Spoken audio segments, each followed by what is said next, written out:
Continuando então, nessa penúltima reunião nossa, temos mais uma tarde.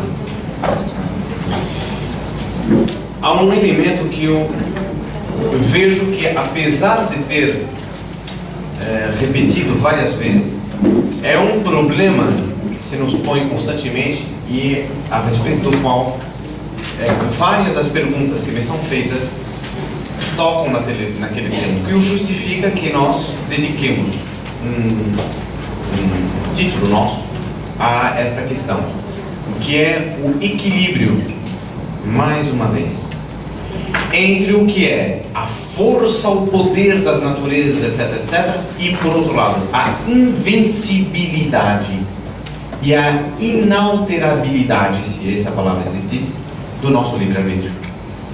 Porque nós temos a nossa natureza tem esta dualidade. Eu vivo tranquilo, Deus não me amola, também não vejo a Deus, a gente vai à missa todo domingo, mas pronto. Deus me criou, me jogou no mundo mais ou menos com uma bola, né? Fiquei rebotando na cabeça, na superfície da terra até achar um lugar, rolei para algum canto e aí fiquei. E Deus foi dormir e está pensando em outra coisa, vai pensar em mim, nova. Nessa hora eu sou muito humilde, nessa hora muito humilde. E Deus esquece de mim, não pensa em mim, estou aqui. De repente eu me dou conta que Deus me conhece melhor do que eu mesmo, que Deus está presente na minha vida o tempo todo, Ele está me vendo. Não só Ele está me vendo, está me sustentando. Que poder Deus tem de fazer todas essas coisas, que coisa impressionante. Então quer dizer que Deus faz tudo e eu não faço mais nada. Então eu vou me deixar levar por Deus, porque Deus faz absolutamente tudo. Então é esta dualidade que a gente vai reencontrar também na relação aos anjos. Primeiro, a gente esqueceu que os anjos existiam, nem pensava um anjo do meu lado, nunca vi isso. Depois a gente começa, não, é verdade, o anjo da guarda, sim, é Santo Anjo do Senhor, termina a oração mais ou menos por aí. E então já, às vezes, quando me dou conta, quando me lembro, quando, etc. E quando tem alguma dificuldade, aí sim, aí eu rezo pro Santo Anjo do Senhor, eu pego a oraçãozinha, peço pro Padre, eu rezo para mim, tá? Mas pronto, aí daí chegou. E de repente eu me dou conta que o anjo é um ser extraordinário, um ser fortíssimo, um ser capacíssimo, um ser que me acompanha, e sobretudo tem um anjo negro, chamado demônio, que me atazana a vida. Agora estou me dando conta que um monte de coisa errada que aconteceu na minha vida foi feito do demônio. Eu sou um chocalho, sou como uma bola de ping-pong em cima de uma mesa, tendo um anjo de um lado, o demônio do outro, e eu fico passando em cima da rede. Então nós passamos facilmente de um extremo a outro, ambos errados. E, portanto, nós devemos rapidamente considerar o papel da liberdade, ou seja, o quanto, junto a essas duas naturezas extraordinárias, nós no meio, o quanto naquela situação o nosso livre-arbítrio é sempre respeitado. Volto àquele tema que nós tratamos, que em qualquer circunstância onde eu me encontro, nunca vou poder chegar para Deus dizendo, foi Ele. Não, vocês tudo. Então, nós vemos como nós estamos no meio, no cerne, na interseção, entre uma luta encarniçada entre o anjo e o demônio. Os anjos e os demônios. Bem, evidentemente Deus nos protege com a ajuda dos anjos. E através de vários elementos, nós já consideramos os vários modos como o anjo da guarda protege, no caso de Tobias, os vários tipos de atuação que tem o anjo.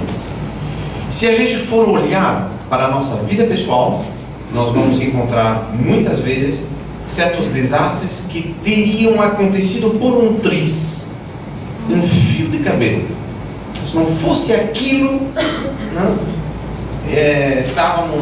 Então são desastres naturais, desastres morais, situações tremendas que de repente são evitadas. E a gente diz, nossa, tive sorte. Tive sorte. Muitas vezes a sorte tem um nome. E mais do que um nome, tem duas asas. Então, isso, olhando para a nossa vida pessoal, nós nos damos muito bem conta, se a gente sabe olhar, olha com vistas sobrenaturais, nós vamos nos dar conta o quanto nós somos protegidos pelos anjos. Mas muitas vezes de maneira discreta. E aí entra, se nós entendemos bem como é que se dá a iluminação, e como é que a iluminação pode acontecer junto a nós também, nós vamos entender o que são as premonições, nós vamos entender o que são os pressentimentos. Às vezes a gente sente, olha, tenho que tomar cuidado porque hoje esse ponto aí vai dar problema. De fato dá. Mas não acontece tão grave porque a gente já vinha preparado e já tomou as precauções. Então, os pressentimentos, evidentemente, tem que tomar cuidado. Porque, nós vamos ver daqui a pouco, é preciso discernir. Às vezes é uma coisa tonta. Não, um desses dias alguém me dizia, de vez em quando a gente bate o olho numa pessoa e já vê que é ruim. Preciso tomar cuidado, claro. Porque esses sentimentos podem realmente ser um aviso, olha, cuidado, que essa pessoa pode até se apresentar muito bem, mas dentro não é o que está fora. Nos lembramos daquele fato de Samuel que deve procurar aquele que vai ser o ungido de Deus, enviado quando Saul prevarica, e ele vai então procurar na família de Jessé alguém que seja um dos filhos, né? Vai ser o rei de Israel. Quem é? Não sabe, não conhece. Então ele chega e ele se apresenta o primeiro filho, grande, forte, belo, com todas as qualidades, etc, etc. Diz, certamente este é o ungido do Senhor. Deus lhe diz, não olhes para a sua aparência, porque eu vejo, conheço os corações, e eu o rejeitei. Ou seja, Deus, o homem vê a aparência, Deus vê o coração. Então, às vezes, a gente pode ser enganado por uma impressão. Mas isso não quer dizer que, às vezes, a gente tem uma premonição forte, tomar cuidado com alguma coisa, não quer dizer que a gente vai agir de modo diferente, mas a gente vai ter aquela precaução interior. Então, é como diz São Paulo, provai de tudo, ficai com o que é bom. Então, a gente vai analisar, nunca tanto, nunca tão pouco, mas sobretudo, seria uma estupidez querer dizer não é racional, não tem base na metafísica, nos princípios tais, portanto eu tábua rasa de tudo isso. É um modo dos anjos se comunicarem conosco. Então é preciso ter um equilíbrio. Mas qual é o equilíbrio? Como é que eu sei? Nós vamos ver as regras e elementos dos espíritos daqui a pouco. Mas, em caso de dúvida, não deixe de consultar alguém que tenha mais experiência. Segundo São Tomás, evidentemente os demônios gostariam de fazer muito mais mal. Só não fazem por quê? Graças aos anjos bons. Os anjos bons são, por assim dizer, os que seguram o demônio na coleira e os impedem de fazer todo o mal que eles queriam. E aliás é um princípio interessante que dá o padre Gabriel Amorth o Exorcismo do Vaticano, num dos seus livros, que aliás eu recomendo para qualquer que... É um livro muito, infelizmente eu não sei qual é o título em português, eu li o livro em espanhol. Habla um exorcista, padre Gabriel Amorth. Posso falar? Quando o senhor falou que os anjos seguram o demônio pela coleira, mas depende também da pessoa. Não, eu não estou entendendo. Depende também da pessoa, que também não se deixa também, acho que pelo caráter, pelo comportamento da pessoa. Porque tem pessoas que deixam, acho que todo tipo, né? O padre Gabriel Amorth defende no seu livro que quando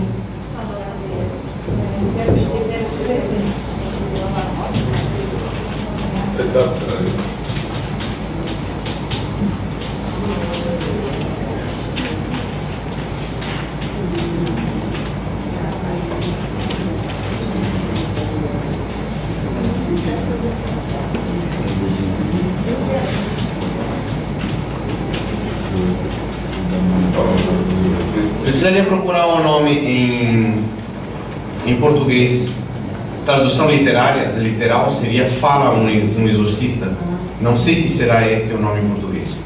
Eu coloco na língua que eu li. Neste livro, ele vai dizer que quando a gente tem um grande problema com o demônio, é um processo, não sabe o que fazer, leva para o exorcista.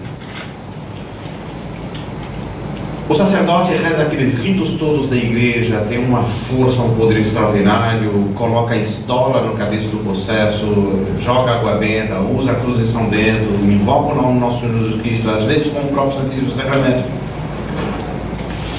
Ele diz, muita gente se surpreende com isso, mas ele diz: quanto para afastar o demônio, quanto depende da ação da igreja, do nome do nosso Senhor Jesus Cristo sobre o demônio, e quanto depende do processo, do próprio processo em ser libertado. Aí, praticamente em todos os lugares onde vou, pergunto, olha, o que vocês acham, etc. O pessoal diz, eu não sei, 50-50, 40-60, alguns me dizem, olha, eu acho que, claro, alguma participação no processo tem que ter, a pessoa tem que querer se libertar, mas é mais ou menos assim, uns 10%, né? 90% do poder da igreja, o poder do nosso Jesus Cristo que expulsou o demônio. Tem razão. 90% contra 10%, só que é o contrário.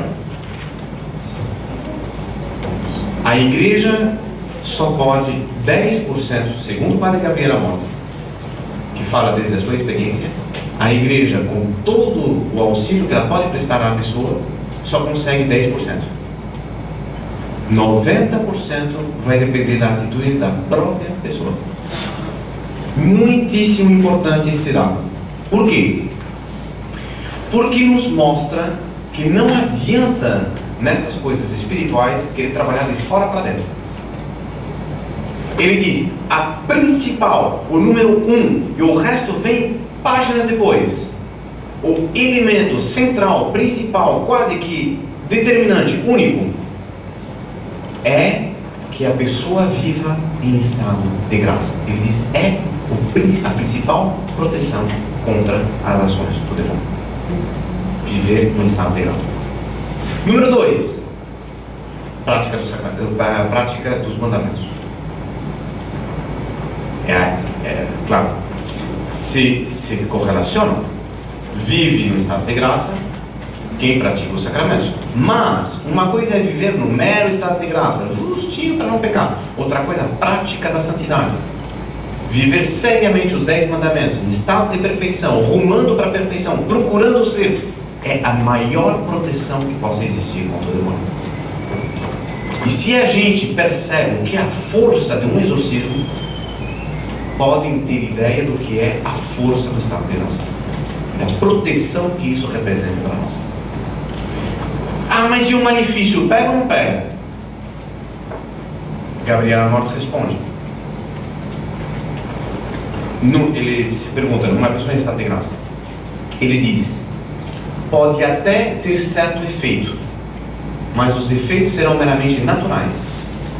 Então, por exemplo, um malefício terrível para fazer, não sei, destruir uma família. Todo mundo está de graça. Uma indisposição gástrica, uma dor de cabeça. Uma coisa mínima. Pode até ser que aconteça, mas fica nisso. Eu não sou exorcista, mas eu já tive ocasiões de me encontrar com situações bastante demoníacas. E eu nunca imaginei de que realmente a força dos sacramentos e a força do estado de graça deixasse a gente tão imune contra as ataques do demônio. Porque a gente pensa que o demônio é o malefício mais ou menos uma pasta. A gente colocou a mão, saiu sujo, não tem jeito. Não é físico, não passa assim. o demônio é espírito e ele age de espírito a espírito. Desde que eu coloque uma barreira, mas uma barreira feita de virtude, não é simplesmente eu quero levar minha vida e não quero que o demônio se meta. Não. Ou eu estou com Deus ou estou contra Ele. Não existe meio termo. Quem não está comigo está contra mim, diz nosso Senhor Jesus Cristo. Não tem história. Portanto, ou eu estou no estado de graça, procuro viver no estado de graça e incrementar, construir, crescer no meu estado de graça, ou eu tenho o flanco aberto para o demônio. Mais uma vez, o Padre Gabriel Amorte é quem vai dizer que todo ato, toda possessão, e aí a gente tem que colocar todo em minúsculo, porque tem certas exceções, como o caso da santa que ficou possessa. São exceções, toda regra tem suas exceções. Quando existe realmente uma possessão com culpa própria, diz ele, sempre está vinculado a algum pecado. Por um pecado que a pessoa cometeu, o demônio entra. E o demônio não vai sair até a pessoa não renunciar àquele pecado, aquele hábito de pecado. Ele diz, 2 são os principais pecados que atraem o demônio. 2 são os pecados que mais são motivos do demônio entrar numa alma. Um é a ira, a raiva, o ódio, a falta de caridade. Evidentemente de modo agressivo, não é apenas negar um copo d'água, são coisas proporcionais. Outra, a luxúria. Esses 2 pecados são os que mais atraem demônios. E se a gente vai prestar atenção o que é o motivo por onde principalmente vai buscar-se uma macumba ou um despacho ou o que seja, se não for uma questão de saúde, resolver a minha saúde, é para fazer mal a alguém ou para obter algum benefício em matéria de luxúria. Portanto, nós vemos o quanto, mais uma vez, Gabriel Amorte está certo. Evidentemente, eu não quero dizer que a igreja, os papas obrigam a crer isto ou aquilo. Eu estou apenas transmitindo a experiência de um dos principais exorcistas do nosso tempo, que fala desde a sua experiência. Apenas transmito aquilo que eu li no livro dele. E de fato isto corresponde com o que é a doutrina da igreja. O pecador se torna escravo do pecado. Nós temos isso no Evangelho. Portanto, de fato, nós vemos que existe toda uma coincidência com isso. Ora, alguém que, por causa de um pecado de ira, um ódio muito violento, penetrou o demônio na alma dele, não adianta ele procurar um exorcista sem querer livrar-se do ódio. Quero ver-me livre do demônio, mas quero guardar o ódio comigo. Não vai conseguir. Porque justamente aquele ódio foi motivo para a entrada do mundo. Bem, portanto, isto é um elemento que me parece muito importante. Porque senão nós vamos sair daqui com o pavor de repente bate um vento e fica um processo. Fiquei possesso. E agora, meu Deus, como é que eu vou fazer para não ficar possesso? Muito simples. Muito simples. Basta ter a nossa vontade ordenada para a vontade de Deus. Imitemos os anjos. Mais uma vez, são o nosso modelo. Adequam constantemente a sua vontade com a de Deus. E quando não sabem uma coisa, vamos ver daqui a pouquinho, quando eles não sabem uma coisa, eles vão consultar a vontade divina. Vão perguntar. Uma vez que vem a resposta, eles imediatamente se adequam 100% com aquela capacidade total de decisão e de penetração da vontade angélica, adequar a sua vontade para Deus. Outra proteção também importante, com certeza, é a santa escravidão, né? De amor. Então, não tem dúvida. A escravidão aí entra. Nossa Senhora, o demônio não é. Não tem dúvida. Não tem dúvida. Existem casos impressionantes nesse sentido. Posso até depois de comentar, sai um pouco do nosso tempo. Água benta também, né? Assim, a Babenta, todos os atos devocionais, o rosário. Não, na verdade o exorcista é uma função diocesana conferida pelo ordinário do lugar, ou seja, é o bispo que nomeia os exorcistas para a sua diocese.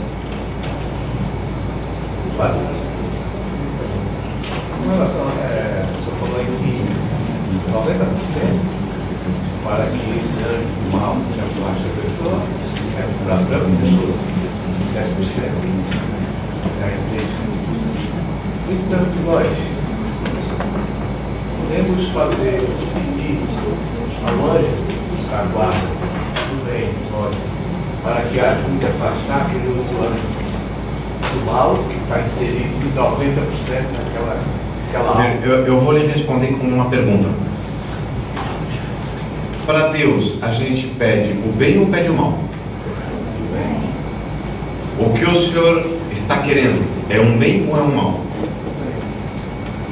Tal seria que o senhor não pudesse pedir isso para Deus? Claro que sim. Sim, em maiúsculas, exclamação no final. Pode pedir, deve pedir, quanto mais pedir, melhor fica. Mas, mais uma vez, o senhor está pedindo por outro. 90% vai depender dele. Deus nunca vai violar o nosso livre-arbítrio. Nós somos fundamentalmente livres. Para a nossa graça, para a nossa desgraça. É a importância da oração, de querer realmente uma luta interior de unir-se a Deus. Até o próprio nosso Senhor Jesus Cristo falou que alguns dos apóstolos, quando perguntaram a ele, Senhor, por que a gente não consegue livrar aquele processo? Nosso Senhor Jesus Cristo falou que existem determinados demônios que só saem com muita oração. Muita oração, muito jejum, muita penitência. Exatamente. É isso. Então, já que é tão importante, né, os diferentes tipos de governos, nós vemos então como é que o anjo age sobre as coisas. O governo, nós vimos ontem o dia reservado ao governo das coisas por parte dos anjos. Nós temos então o governo que os anjos realizam sobre os seres irracionais. É um governo sem resistência. Ou seja, qual é a resistência que um ser irracional vai opor a um anjo? Nada. Um exemplo bonito que usa Santo Agostinho, retomado por São Tomás, é que quando Deus cria Adão é introduzido no paraíso, e então Deus reúne todos os animais diante de Adão, está no Gênesis, para que Adão colocasse a cada um nome. E Santo Agostinho se pergunta, e como é que esses animais iam aparecer na frente do homem? Claro, Deus poderia fazer um milagre, puf, todos os animais de repente aparecessem sem ter que se deslocar. De repente todos apareciam diante de Adão. Podia acontecer, mas não é costume, por assim dizer. Não está nas regras habituais de Deus agir diretamente. Mais uma vez, nas causas segundas. Deus provavelmente os reuniu junto a Adão por intermédio dos anjos. E lhe garanto que um cachorro não se terá oposto. Não tem vontade, tem instinto. Foi. Então, o governo que os anjos exercem sobre os seres irracionais não encontra resistência. Sobre os demônios, governo tirânico. Porque o anjo tem o poder da sua natureza, reforçado pelo poder de Deus. Não faça, o demônio não faz nada. Simplesmente não faz nada. O governo, portanto, tirânico. E o governo dos homens? O governo dos homens respeitando a liberdade. Então eles vão fazer todo o possível. O anjo bom para nos ajudar, o anjo mau para nos atrapalhar. Mas vão fazer todo o possível para. Mas tudo para frente ao livre-arbítrio. E então nós vamos encontrar um elemento muito interessante num pequenino versículo da Bíblia, onde nós vamos encontrar no capítulo 3 do Gênesis. Nós vamos ter versículo 6. O capítulo 3 é o processo da tentação, é o pecado original. E nós temos, no versículo 6, nós temos o processo da tentação. Eu acho importantíssimo, porque isto analisado assim, nós conseguimos como que filmar em câmera lenta o processo da tentação. Como se dá o processo da tentação? Como é que acontece? A tentação é, por excelência, a atrapalhação, a atuação, o ataque, a perturbação que o demônio produz. Pois então, como é que funciona? Nós vemos que está a serpente. É o demônio que tomou a forma de uma serpente. A serpente não era o animal repulsivo que nós temos hoje em dia. A serpente era, pelo contrário, o mais charmoso, mais bonito, mais elevado, mais belo, mais inteligente de todos os animais do paraíso. E é justamente neste animal, é deste animal, que o demônio vai se aproveitar para tentar a Eva. Nós sabemos que primeiro o demônio tenta a Eva e depois tenta Adão. Mas o Gênesis nos traz muito pouco a respeito de como aconteceu esta tentação de Adão, porque está dito apenas que Eva levou Adão e ele comeu. Não temos muito a aprender disto, porque este é o efeito da tentação que acontece de homem para homem. Isso nós conhecemos, faz parte do nosso dia a dia, os homens que nos levam ao pecado, ou seja, é a atração ao pecado que um homem pode ser motivo para outro. O que nos interessa aqui, e é o que o Gênesis nos ensina, é como o demônio, como é que os anjos nos levam ao pecado, como é que a natureza angélica nos leva ao pecado. Ela nos empurra, nos dá um pontapé e a gente cai na tentação. Como é que acontece? Em primeiro lugar, falta em Eva, isso é um aspecto que não está aqui, mas falta em Eva a desconfiança. Puxa, mas a gente não era que a desconfiança é um vício, é uma falta de qualidade. A gente deve confiar, né? Não deve desconfiar. Claro, a gente deve confiar no bem, desconfiar no mal. Portanto, como é que se chama quando a desconfiança se transforma em virtude, se chama? É um aspecto da prudência. Se chama a vigilância. E nós encontramos nosso Senhor Jesus Cristo no Horto dos Oliveiras, que disse aos apóstolos: vigiai e orai. Que coisa impressionante. Não só não basta a oração, mas inclusive a oração não está em primeiro lugar. Em primeiro lugar está a vigilância. Eu costumo dizer que pela oração, pela falta de oração, o demônio perde os que estão afastados da igreja. Pela falta de vigilância, o demônio arrasta os bons, os que estão firmes.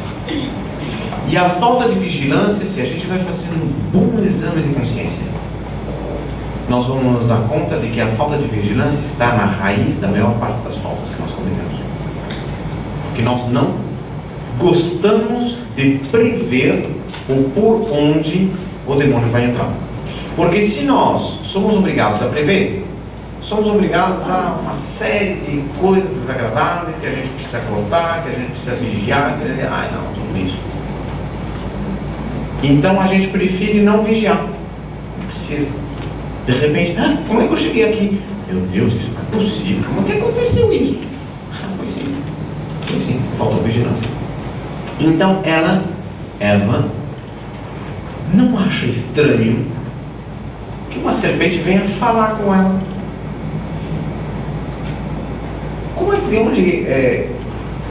que o ratinho fala com o gatinho. Vamos mais uma vez, eu só vi isso em desenho animado.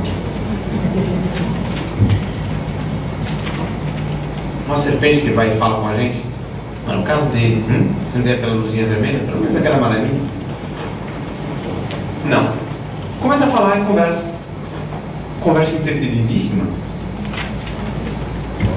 Bate-papo com serpente.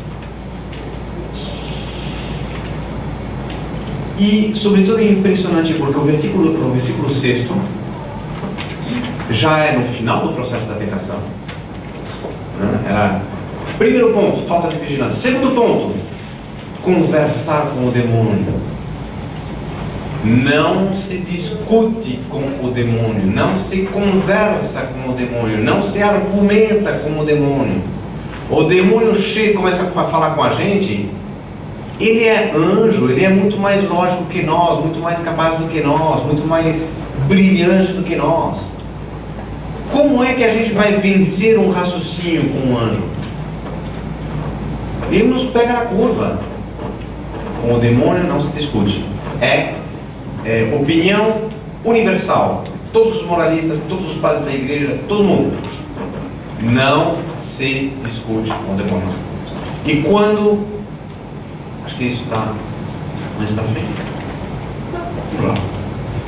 Quando no Apocalipse, aliás, os comentadores do Apocalipse, em determinado momento surge uma besta de dentro do mar.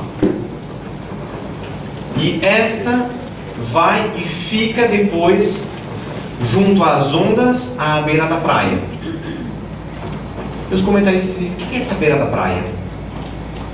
A beira da praia é o lugar onde ficam aqueles que não têm vigilância. Não ficam no interior da terra se protegendo. Eles também não entram no mar do pecado, mas ficam lá passeando com as ondas assim, para chegar a onda ressecar os pés. Não, eu não entro no mar, não entro no mar. Mas uma passadinha, né, descalço, assim, com a aguinha batendo, aí sim, ali te pega o demônio. Aí te pega. Não se brinca com as águas do pecado. É a falta de vigilância. Depois da falta de vigilância vem a conversa com o demônio. Conversou com o demônio e se deixou enredar pelo demônio. O demônio enrola. E aí o que acontece? Esse versículo 6 é dramático, porque a gente vai vendo o mecanismo da tentação que enrolou tanto a Eva que ela de repente... A mulher, vendo que o fruto da árvore era bom para comer. Então, primeiro ela viu, olhou, fez um juízo. É um fruto bom, agradável, agrada os sentidos, de agradável aspecto. Então, primeira atitude, quando a gente tem um objeto de solicitação do pecado, vai embora, foge daí. O que você está fazendo?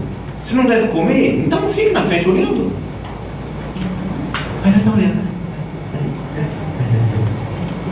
Não vou comer. Bonito, né?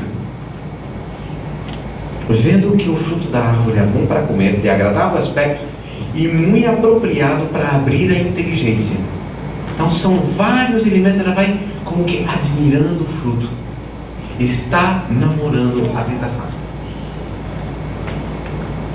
E vai vendo os detalhes, olha que bonito, olha que agradável, olha que sabor, olha que lhe falta? Pegar e comer. Exatamente.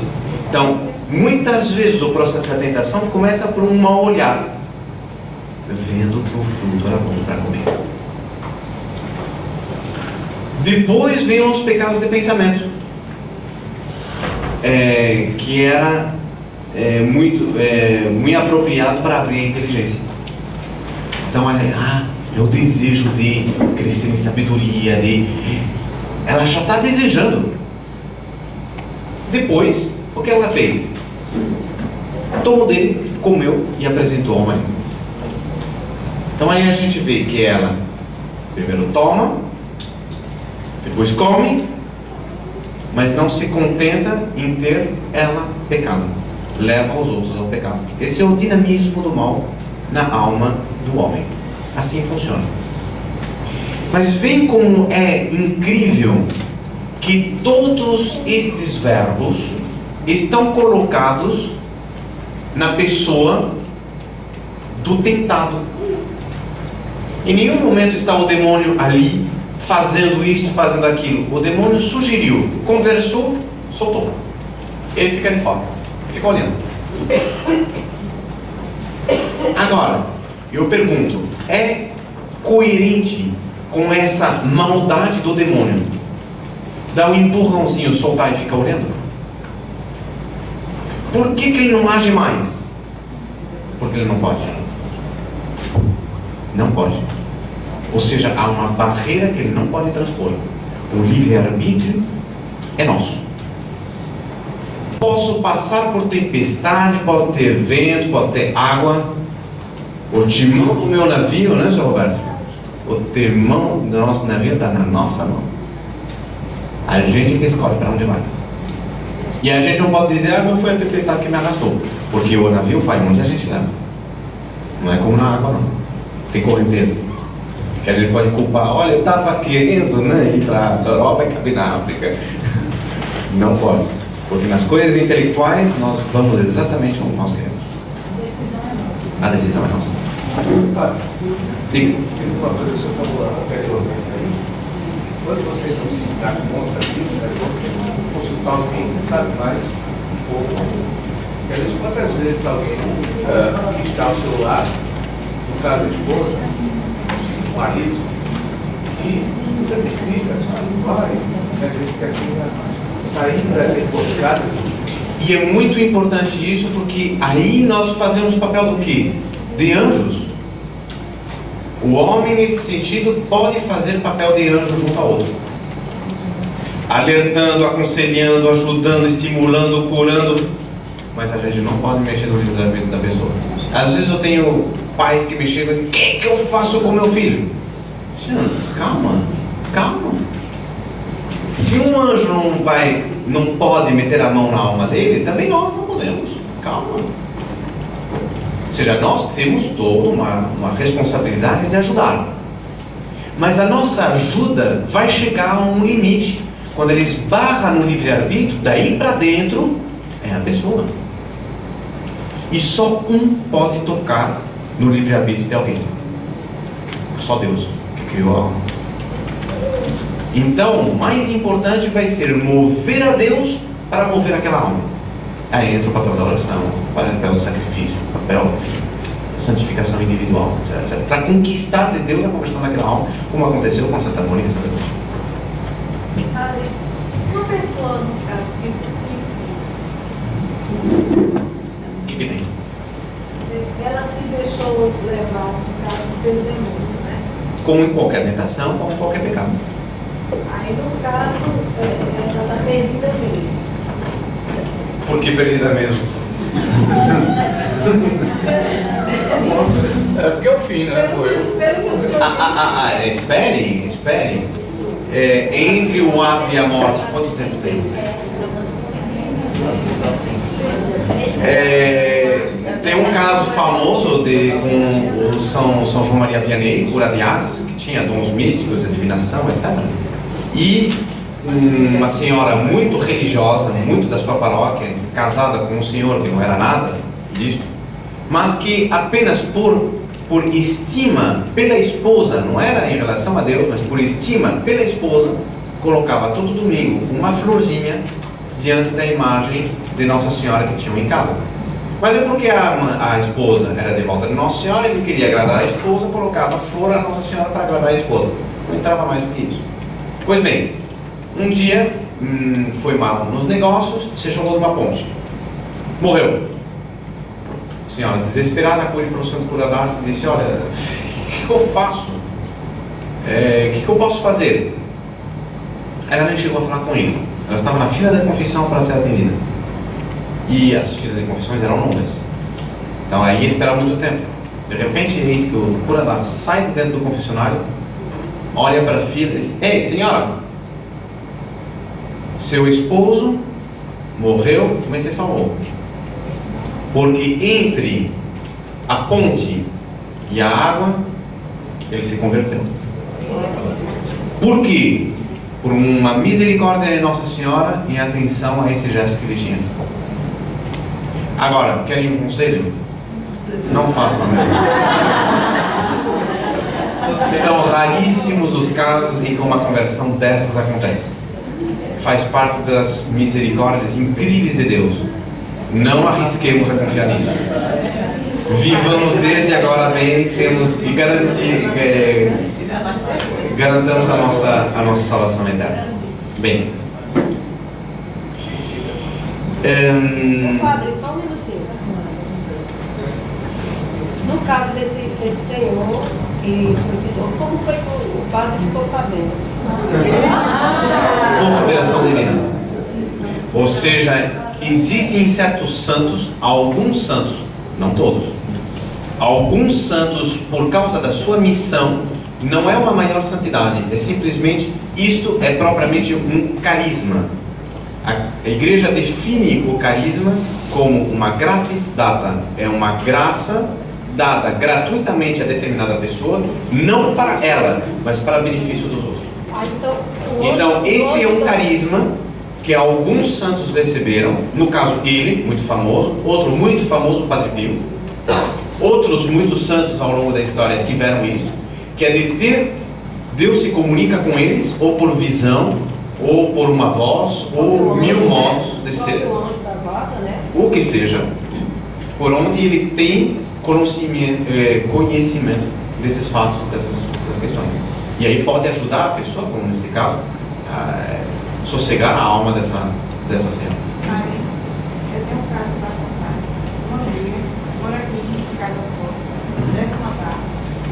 E eu estava em casa, fazendo meus afazeres, e sentindo aquela coisa, me puxando para que eu fizesse uma ligação para ela. Liguei, ela não atendeu. Aquilo continuou me chamando. Voltei ao telefone, liguei. De um certo tempo, ela atendeu. Quando ela falou comigo, ela disse: "Você acabou de me salvar, eu ia pro lado mesmo."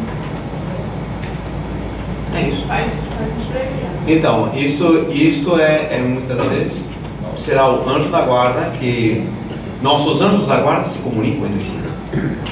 Muitas vezes um anjo vê a necessidade do seu protegido e acude ao anjo de outra pessoa para que esta pessoa ajude. Se não me engano, era João 23. João 23, como sabem, tinha sido núncio durante muitos anos. E ele, portanto, enquanto núncio, a cabeça do corpo diplomático, representando o Santo Padre em determinado país, ele tinha que enfrentar situações muito delicadas às vezes, como qualquer diplomático.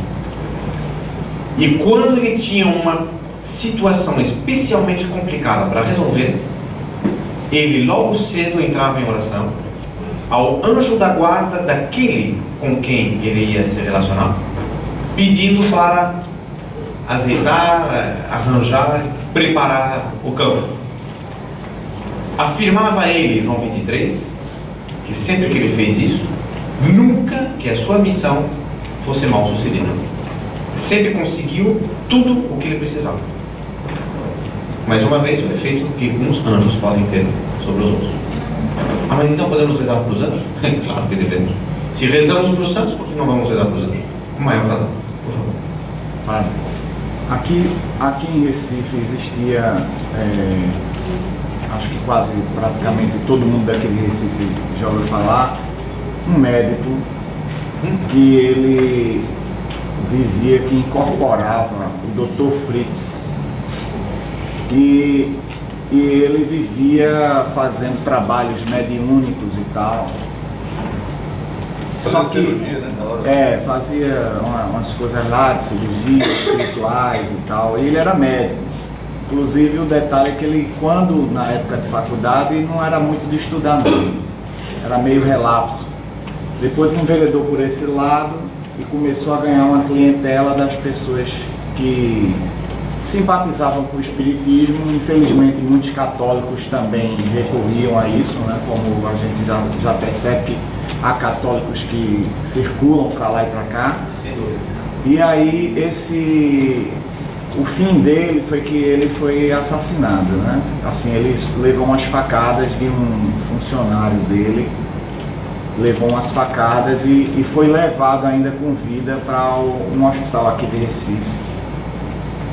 E lá os médicos começaram a fazer todas as manobras para tentar salvar a vida dele, até que num determinado momento os médicos perceberam que não tinha mais jeito, que ele faleceu. Na mesma hora os médicos se espantaram porque tinha um vidro assim da sala de emergência quebrou na mesma hora que ele morreu. Os médicos ficaram assim cismados, entendeu, com esse fato, assim. Mas a gente observa que na hora da morte, talvez ou o anjo da guarda vem buscar a pessoa que vai, né, para Deus, assim como também esse demônio da perdição sai para levar talvez a pessoa que morre. Né? Isso nós vamos tratar um pouco mais na frente, creio, que é quando, eu acho que nós já estamos chegando quase lá, que é o que acontece com... no final da próxima parte, onde justamente tratamos do quando é que termina a ação do anjo da guarda junto ao protegido, que é onde vamos tratar do papel da morte. Mas de fato esses casos são reais, essas coisas são claro, não podemos dizer que estourou um copo em casa, foi o demônio. O detalhe é que eu estava justo nessa hora, eu estava segurando o copo. Não, misteriosamente o copo escapou da minha mão, né, mamãe? E o copo estourou, né? Estourou no chão, mas estourou, né? Foi o demônio. Falei. Então eu preciso ter certo equilíbrio, mas um caso como o senhor conta, são muitos fatos concomitantes para dizer que não houve, né? Realmente ali, e uma das características, vou entrar nisso daqui a um minuto. Uma das características de uma presença mais além do que meramente natural é o que a gente sente nessa hora. Vou entrar nisso daqui a um instante, depois da pergunta. Rapaz, mais jovem, eu morava em uma pessoa e umas amigas, naquela época eu fazia parte do São Vicente de Paulo, que era andado em sentido.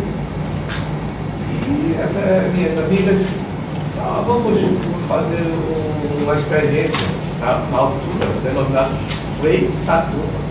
Bom, você nunca nem vi sobre isso. E falar naquele momento. E era o seguinte, a gente pegava uma chave comum.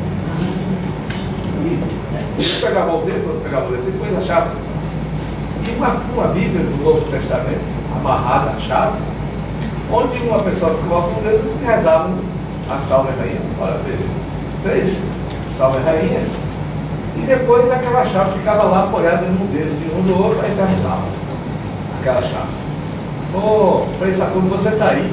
Aí a chave virava, caía. Eu vi isso.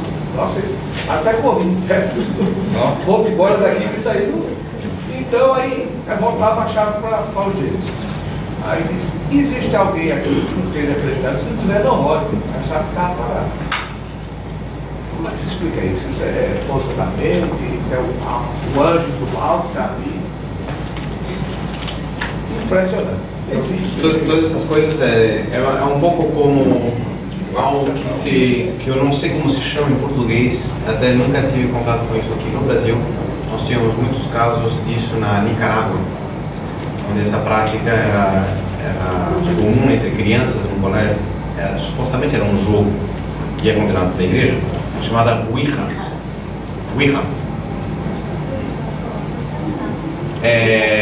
A Ouija, eu não sei como é que se chama isso em português. Colocam um tabuleiro com letras e um copo que não sei se tem água, se não tem, enfim. Bem, o fato é que usa isso aí e supostamente responde às letras, etc. E funciona. Sei que funciona. Agora, justamente, o padre Gabriela Mortes aponta a Guirra, como se chama esse jogo dele? Jogo do copo. Jogo do copo.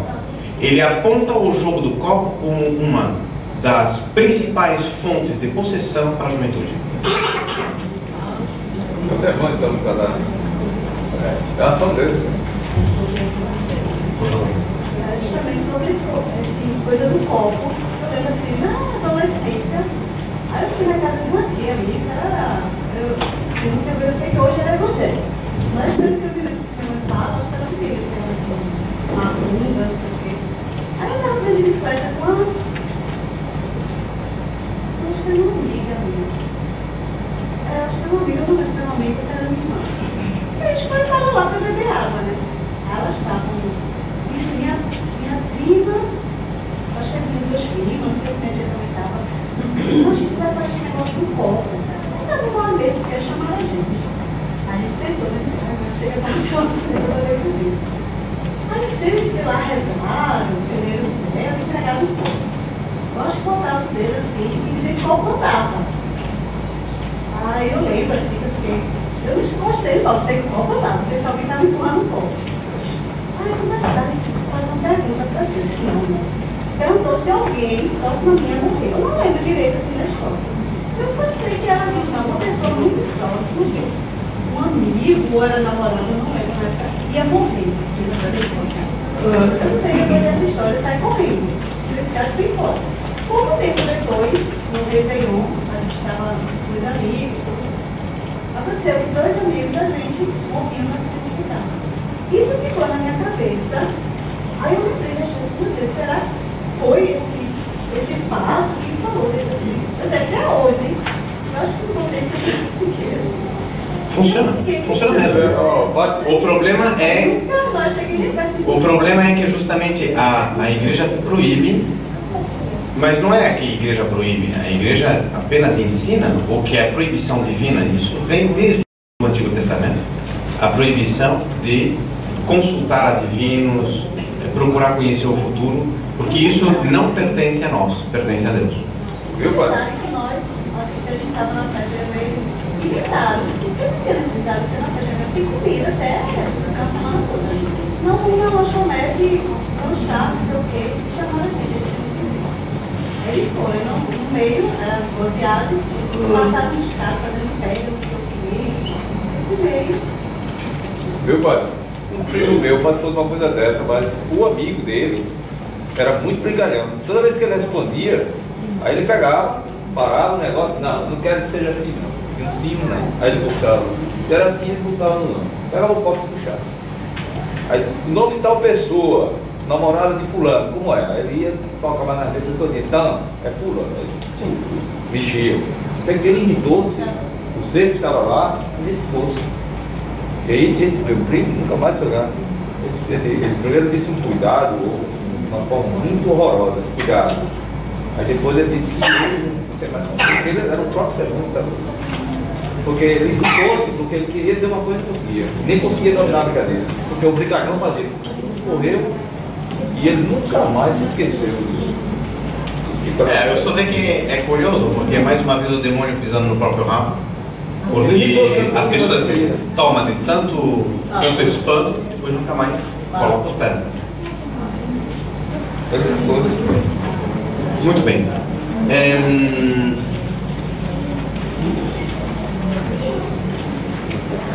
Nós temos agora o terço. Mas eu quero terminar esse ponto aqui.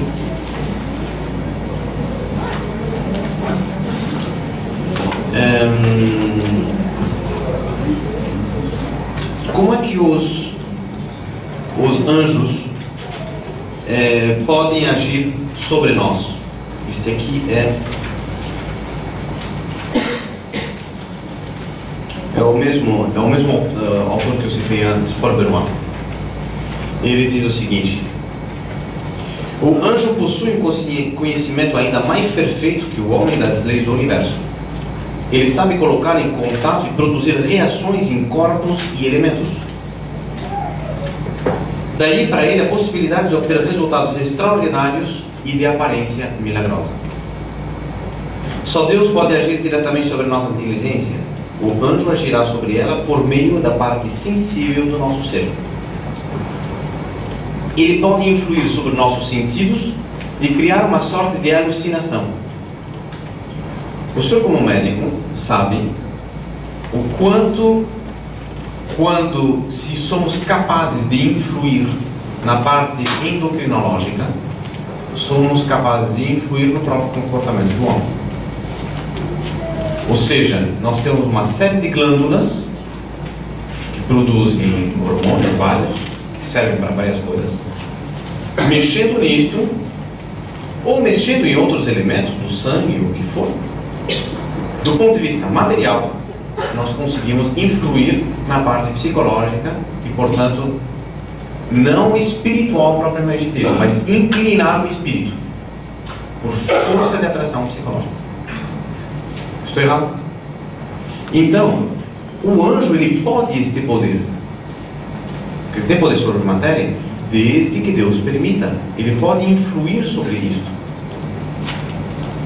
E então, ele mexendo conosco a esse nível, ele tem uma ferramenta de trabalho, por assim dizer, muito eficaz para o nosso bem, no caso do anjo, para o nosso mal, no caso do demônio. Qual a solução? E é curioso que, às vezes, esse cansaço a gente sente na missa do domingo, né? Quando a gente está em casa, tal, está na hora, Já tá também. né? Para rezar também, a gente fica com sono, né? Coisa curada. Eu vou contar um caso. Um caso da Idade Média. Certo monge que vivia no convento e cuja regra, é muito comum isso, o caso da freira, vou contar depois. Esse é o caso do monge. Do copo d'água, prometi o outro dia. O caso do monge é entre horários de refeição, não podia comer. E ele todo dia ele sentia uma fome. Mas nunca na hora do almoço, era sempre antes. E não, sentia uma fome. E aí ele chegou para o superior e disse: olha, não tem jeito, eu preciso comer no meio das refeições. Chega umas 10 da manhã, eu estou louco. Não dá para aguentar um meio-dia. Aí, experiência, né? O superior lhe disse: olha, faça uma coisa. Espere 15 minutos e aí come. Aí volta aqui e eu lhe autorizo. Aí, bom, 15 minutos só aguenta, né? Aguentou 15 minutos, voltou. Agora já posso? Aguente mais 15 minutos. Aguentou. Mais 15. Quando estava chegando, só mais 10. E era a hora do almoço. O monge aprendeu. Disse: interessante, gostei. Dia seguinte fez a mesma coisa. Forçou só mais 15. Só mais 15. Só mais 15. No final da semana, quando faltavam 10 minutos para o almoço, e ele disse: só mais 10, barulho na janela e ele viu um demônio saindo. E aí ele se deu conta e nunca mais teve problema de fome. Nunca mais. Esperava tranquilo. E aí a gente vê como às vezes, são poucos os casos que Deus permite que isso seja visível, seja demonstrado para a nossa formação, mas isso nos mostra o quanto às vezes certas coisas que a gente quer e acha que é pouca coisa, de repente a gente se dá conta e é um demônio que está por trás, atrapalhando a nossa vida. Ele pode, sobretudo, nossa, isso é importantíssimo. Vou ler de novo. Então, ele pode influir. Ele pode influir sobre nossos sentidos e criar uma sorte de alucinação. Ele pode, sobretudo, intervir na nossa imaginação. Puxa, agora eu entendo. Certas ideias malucas que me surgem na cabeça. Certas imagens loucas que vêm do nada. De onde vieram? Ele pode agir sobre a nossa imaginação.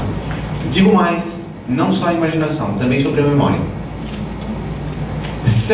E aí o cuidado que a gente deve tomar, os bons confessores orientam a isso, quando a gente tem algo muito marcante de ruim que aconteceu na nossa vida, por culpa nossa, a gente fez coisa que não devia, aquilo marcou muito a alma, esqueça.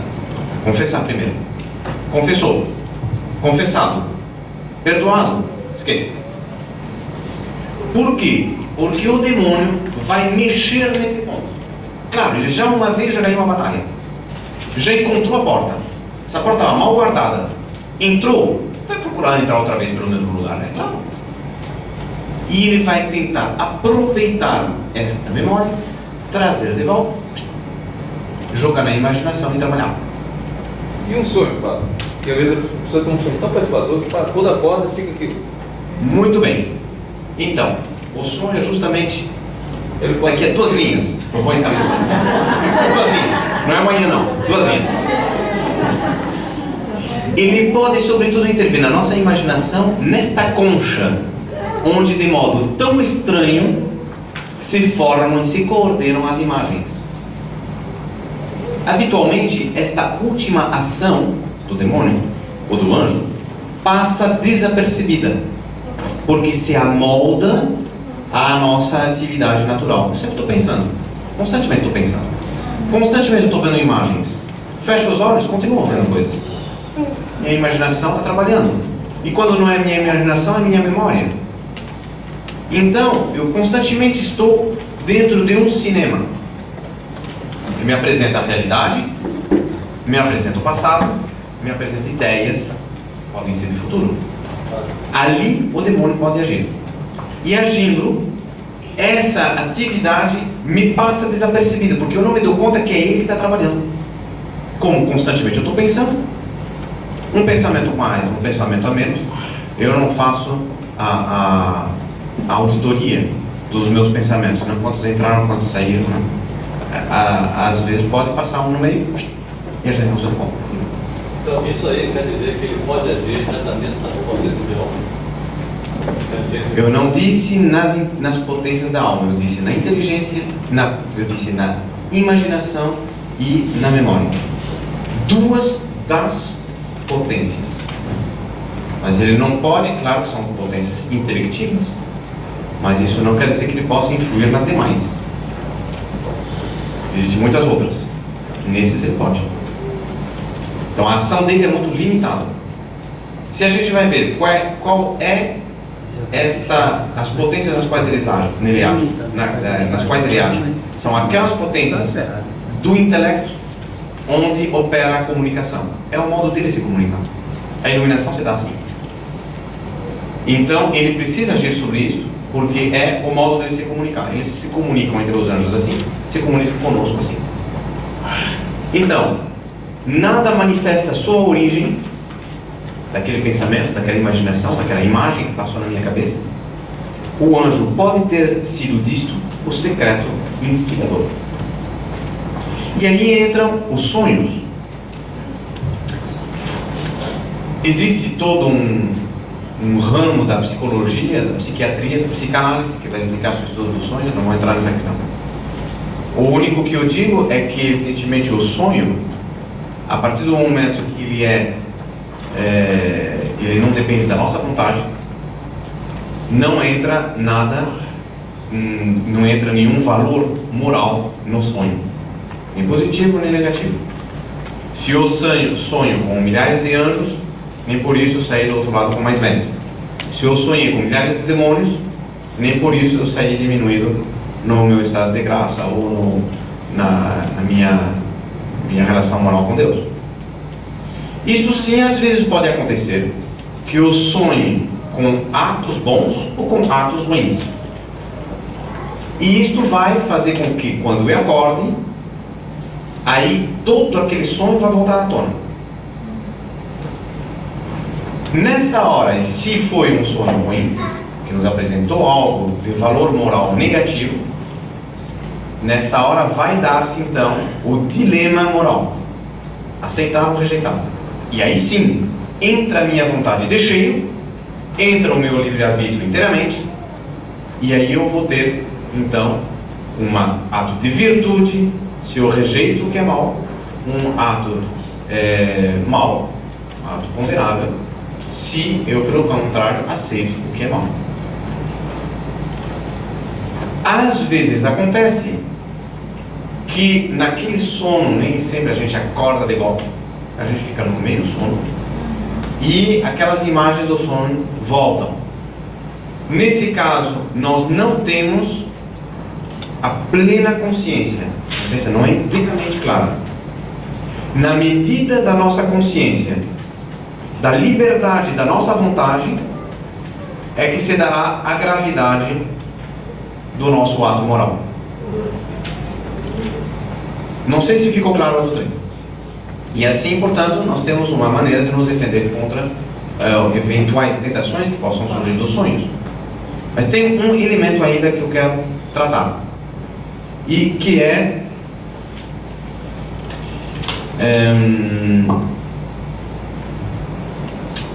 o senhor deu, fugiu, diga.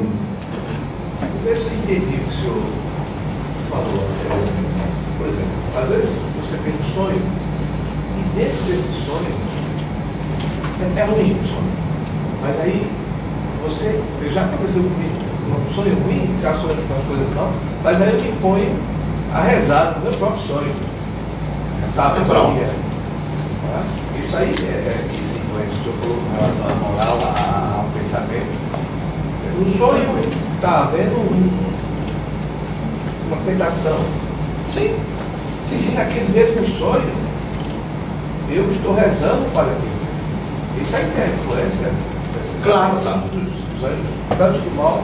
Mas e aí, e eu retomei o fio, é justamente o que é interessante. Às vezes o sonho pode também trazer uma mensagem. Uma revelação. Por exemplo, no caso claríssimo de São José, quando São José está dormindo, um anjo aparece a ele em sonho. A escritura é muito clara nesse ponto, porque podia ter dito, o anjo apareceu. Não, apareceu em sonho, ou seja, fica bem claro que ele estava dormindo, que no meio do sono aparece o anjo. Como é que eu sei se eu dou valor ou não àquilo que eu vi? Dizem os tratadistas, não está aqui, mas dizem os tratadistas, que aí se um sonho realmente vem com densidade, porque às vezes a gente sonha tanta coisa tonta. Aliás, não é só tanta coisa tonta, o homem constantemente está sonhando, né? Apagou o cérebro continua trabalhando, né? Então nós muitas vezes, a maioria das vezes, não nos lembramos do que sonhamos, mas de fato a cabeça trabalha. Então, como saber se aquilo realmente tem valor? É pela densidade de impressão que eu sinto quando eu acordo. Às vezes a gente se dá conta, isso foi uma mensagem claríssima para mim. Às vezes a gente diz, não, isso aí, não sei, será, não será. Mais uma vez, se a gente está em dúvida, consulte alguém que tenha mais experiência. Eu já tive vários sonhos, e nos meus sonhos sempre é uma revelação. Não tem dúvida, mas isso acontece isso é uma maneira até bastante frequente de acontecer. É o modo como a gente se relaciona com o sobrenatural, muitas vezes através de sonhos. Mas agora entra um ponto que é importante e no qual eu não queria deixar de tratar antes do fim desta reunião, que é o último ponto, é a regra de discernimento dos espíritos. O que é esta regra? É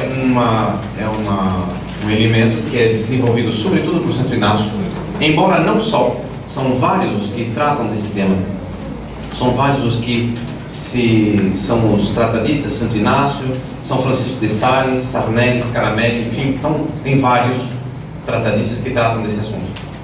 Eu tenho uma impressão, eu tenho uma moção interior, eu tenho uma inquietação, eu tenho um sonho, eu tenho de repente uma aparição. Como é que eu sei que eu não estou sendo enganado pelo inimigo? Como é que o demônio é pai da mentira desde o princípio? Ele faz de tudo De repente a gente olha tudo. Vou contar uma coisa muito importante. Uma vez, uma freira, todo mundo no refeitório, toca o sino, todo mundo chega na hora. 5 minutos, 10 minutos depois, chega aquela freira atrasada. Entra. Dia seguinte, toca o sino, almoço, todo mundo ali. Só falta aquela freira. 5, 10 minutos atrasado. Vai. Terceira vez. Quarta. 10ª. 20ª. Pera aí, o que está acontecendo com você? O que está acontecendo com você? Você sempre chega atrasado. A regra manda chegar na hora. Uma vez, 2 vezes aconteceu alguma coisa. Agora, 20 vezes, o que está te acontecendo? Um problema, alguma coisa de saúde, alguma necessidade? O que você tem? A freira, não queria dizer, não. Jesus me aparece. E o que ele diz? Não, fica conversando comigo. Aquela imagem na que está no claustro, ela se anima e eu vejo Jesus. E Jesus fica falando. Bem, boa coisa para você. Boa coisa para você. Não gostou? Boa coisa para você. Mas, enfim, a regra é a regra. E é curioso, os superiores muitas vezes têm uma graça de estado por onde eles discernem que tem alguma coisa que aqui não está certa. Por quê? Porque nosso Senhor Jesus Cristo é sumamente respeitoso das regras que ele coloca.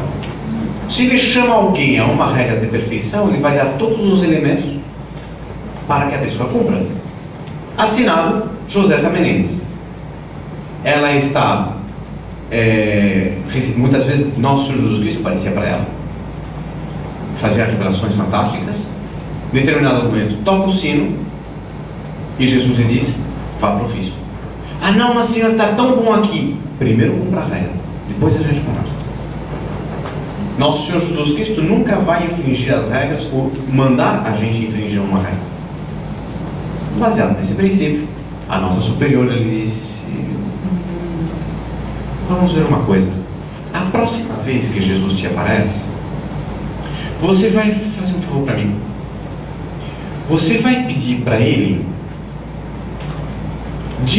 demonstrar para você a sua divina humildade, pedindo-lhe a graça de lhe cuspir no rosto. Ah, não, madre, isso não. Em nome da santa obediência, minha filha. Tá certo? Só pede licença para ele, tá?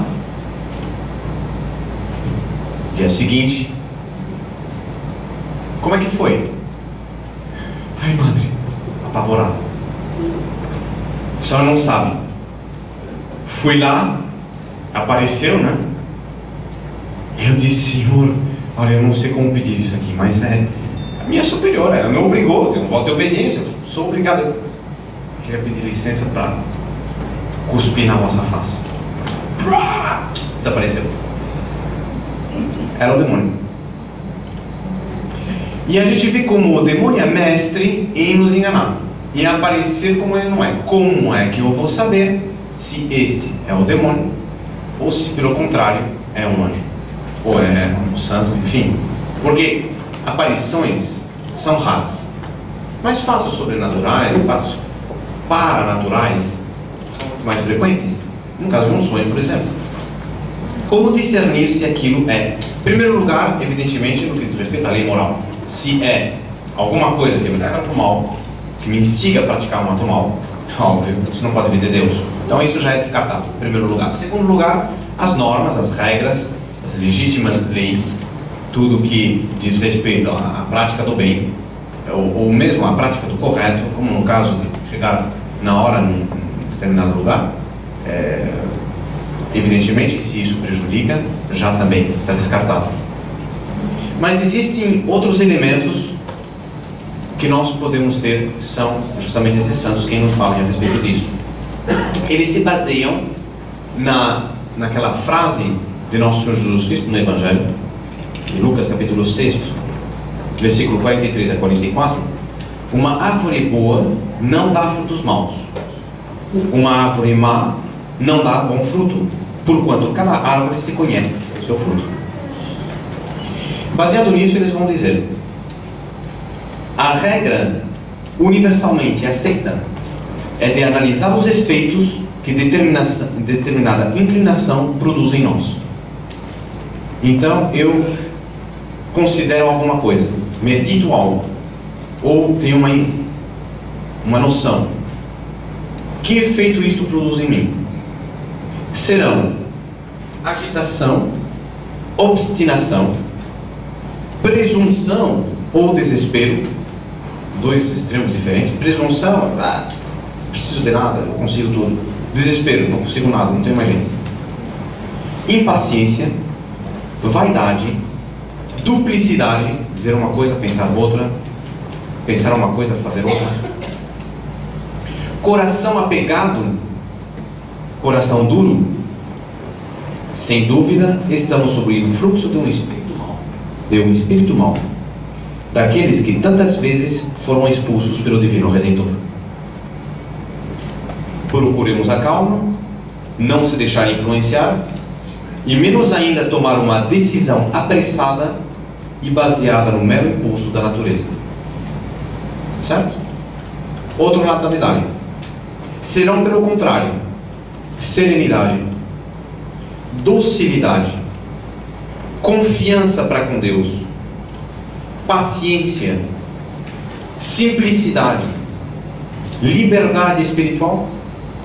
Sem dúvida vem de um espírito do bem, muito provavelmente o nosso anjo da guarda. E por isso um comentador dominicano dizia que a fé na ação benéfica dos anjos bons sobre os homens constitui, sem dúvida, uma das doutrinas mais tenras e consoladoras do cristianismo. Então, eu acho que esse é um ponto importante. Se a gente considera, às vezes a gente sente, vai acontecer tal coisa, vai acontecer tal coisa, vai acontecer tal coisa. Isso me traz agitação, me traz consternação, me traz dúvidas. Ou pelo contrário, quando eu penso naquilo, eu sinto uma frescor interior, uma tranquilidade, abandono nas mãos de Deus. Por aí eu posso discernir qual é o espírito que está por detrás desse tudo. Olha, estou aqui, coisa para fazer, não sei se encaixa dentro desse tema que o senhor está falando. É o seguinte, em Maceió, existe uma senhora que eu tenho certa admiração, porque frequentemente ela vai até uma cidade na Bahia chamada Anguera. Diz agora que tem um rapaz lá, o nome Pedro Regis, que vê Nossa Senhora todos os dias, mas ainda conversando com outras pessoas, e teve pessoas que puderam lá em Anguera e disse que viram o sol bailar. Como é que se explica? Eu sei que a igreja, já estou conversando com alguns arautos, diz que a igreja não reconhece. Mas, lá em Anguera tem milhões de pessoas que atuam aqui e acreditam, inclusive padres. Não é apenas, não conheço, é a primeira vez que eu estou em contato com esta realidade, nunca tinha ouvido falar, mas isso sim, eu tenho ouvido falar de inúmeras outras nesta linha. O que eu tenho a lhe dizer sobre isto é que, evidentemente, mais uma vez, se a gente tem uma dúvida, deve procurar uma pessoa esclarecida. Nesse sentido, quem tem autoridade para dizer alguma coisa é justamente a autoridade competente da igreja local. Eles são as pessoas que vão examinar os casos. A igreja é muito cuidadosa nesse sentido, mas eu não afirmaria, como o senhor disse, que a igreja simplesmente não reconhece, ponto. A tal ponto que reconheceu Fátima, reconheceu Redivac, reconheceu Lourdes, tem muitas aparições, Guadalupe, e muitas outras, quantidades de outras. Esse rapaz disse o seguinte, então, o que é...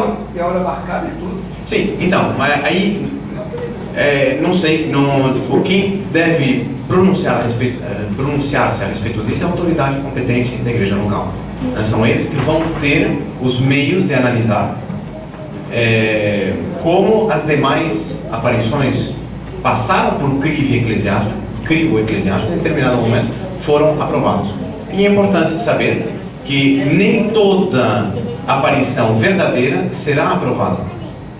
Porque para a igreja aprovar, ela quer ter segurança. A segurança, para obter a segurança, a gente precisa ter provas demonstráveis. Nem toda aparição é demonstrável.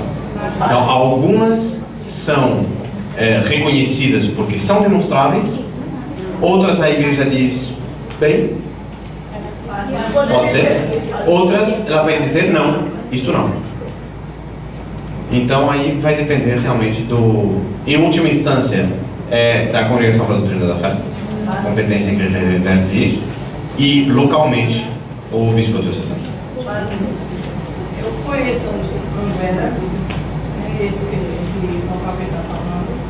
Realmente foi desde 97 a primeira vez que eu fui. Foi lá que eu me converti a Nossa Senhora.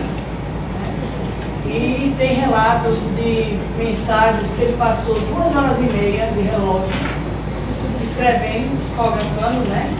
E são mensagens assim, belíssimas de Nossa Senhora. Ele é um analfabeto, só tem um primário, com palavras assim que a gente, até mesmo no vocabulário normal da gente, que não cita, né? E já vê pessoas de Roma, ele tem ligações com pessoas de Portugal, e vão para lá, para esse local, um local muito conhecido em Anguera, fica no interior da Bahia, perto de Feira de Santana. Então, possivelmente até esteja em processo digamos, uma relação com... A senhora disse que é de Roma, provavelmente esteja um processo. Quando for reconhecido, se é que de repente já não é reconhecido, não sei. Eu não posso lhe dar informações. Não tem dúvida. É como disse Nosso Senhor, né, Padre? É pelos frutos que conhecerás. Isso eu acho que, evidentemente, eu não quero entrar em detalhes concretos de cada coisa, senão não terminamos. Mas o que é importante é a gente ter os princípios gerais em função dos quais nós devemos orientar a nossa fé. Tendo os princípios gerais, alguma coisa eu serei capaz de discernir. Para mais informações, consulte a autoridade local. O resto nós deixamos então para a última ponência da tarde.